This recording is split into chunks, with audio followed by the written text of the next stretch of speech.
Жын шайтандар бар ма, періштелер бар ма, неге біз оларды көрмейміз? Әлде бұл адамның ойынан шығарған нәрсе ме? Бүгін осы видеода сіздер түсінесіздер шындықты.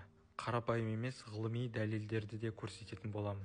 Ең алдымен осы видеоны қарайық. Төменде көрсетілген 3D измерение, ал жоғарда үлкен болып тұрғаны бұл 2D измерение. Қарайтын болсақ, біздің өмір сүріп жатырғанымыз 3D измерениясы. Ал 2D-да өмір сүретіндер үшін ол дұрыс көрінбейді. Бір нәрсе жоқ болып, бар болып жатырады. Енді дәл сондай мысалмен бізді алайық. 3D измерениядағы біз 4D измеренияны қалай көре аламыз? Ол да бізге түсініксіз. Бір нәрсе жоқ болып, өз-өзінен пайда болып жатыратын еді. Егер 4D измерениядағы тіршілік иелері болса, бізді қалай көрер еді? Осы кісі жақсы түсіндірді. Если они посмотрят на человека, они не просто увидят, что у нас под кожей. Они увидят мышцы, сосуды, кровь, текущую по сосудам, кости, костный мозг. Все, вообще все, и при этом сразу. И тут... Енді қараңыздар, бұл 2D измерениясындағы бір тіршілік иесі дерлік. Оның ішкі ағза бөліктер бар. Біз оның 3D-да ішкі ағзаларын бірден көре аламыз. Ал 3D-дағы бізді 4D сол секілді оп-оңай көре алады. Енді осындай мистикалық видеоларды көптеп көрген шығарсыздар. Бұл камераға түсіп қалған тағы да бір силуэт бейнені көрем. Дәл мен айтқан мысалдай 4-ші измерениядағы тіршілік иесінің силуэті секілді. Бұл енді азан айтып жатырған кезде болған екен. Но люди этого не замечают.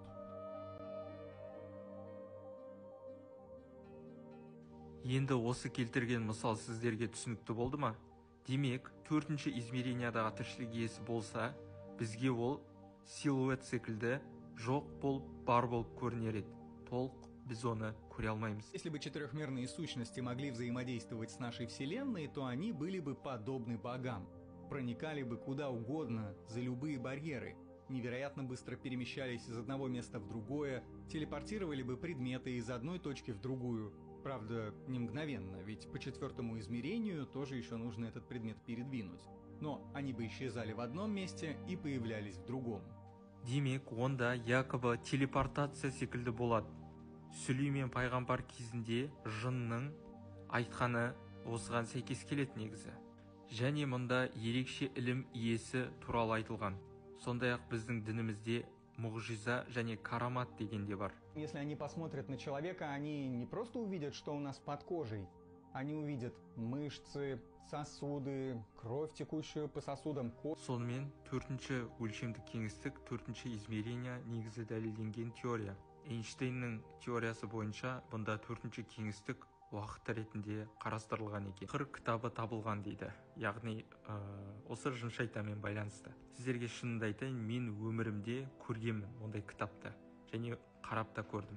Бізде Қазақстанда оны бір әулие дегенмен байланыстырады. Негізі шыны керек, мен көрдім. Жын шығару видеосы. Мына баланы қарасаңыздар, өте қатты агрессивный болып тұрады. Я басқалар айту мүмкін, бұл бір ауру, оны қарату керек деп қысарып қалады.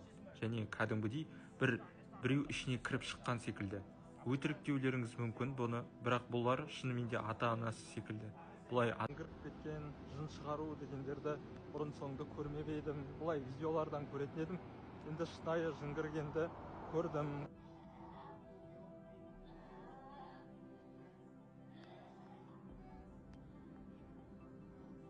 Істемесеңдер.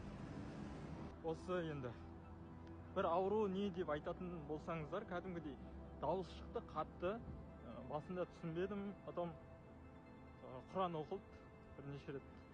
Кейін ана дауыс басылды. Әншілердің арасында да осындай мәселе бар. Ал осы жын шайтандарды өлеңмен байланыстырады, білесіздер ғой. Дінімізде де рұқсат етпейтін бір жағынан. Дьяволу, я знаю, это была паршивая сделка, но по крайней мере он пришел с подарками, словно Хэппи Мил. Кто хочет помолиться дьяволу вместе со мной? Кто со мной?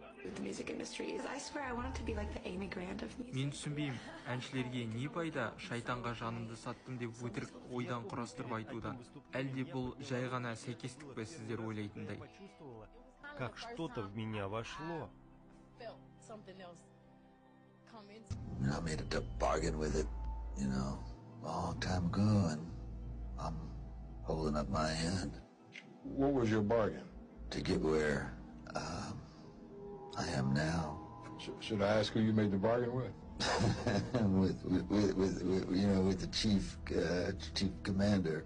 On this earth? And this earth, and then in the world we can't see. Певец группы Beatles в одном из интервью рассказывал, что за кулисами происходят страшные вещи. А многие... Бір шайтан адамға кіріп, әскеріміздің бірі, біз байланыс жасайтын әскері Jay-Z деп айтып, GZ signe Illuminati en France. сонда бұның барлығы жай ғана сәйкестік пе?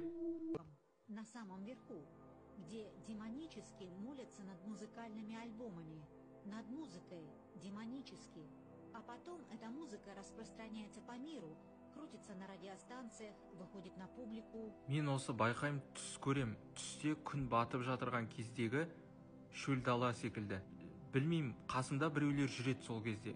Бейнелерін көре алмайым. Сондай-ақ басқа түстерімде айнаны көрем, айнадағы бір бейнелер түсініксіз. Сосын мен ойлана келе сондай видео салам деген шешімге келдім. Енді сіздерге көптеген дәлелдер келтірдім. Неге өз-өздеріңізді алдай бересіздер, түсінбеймін мен.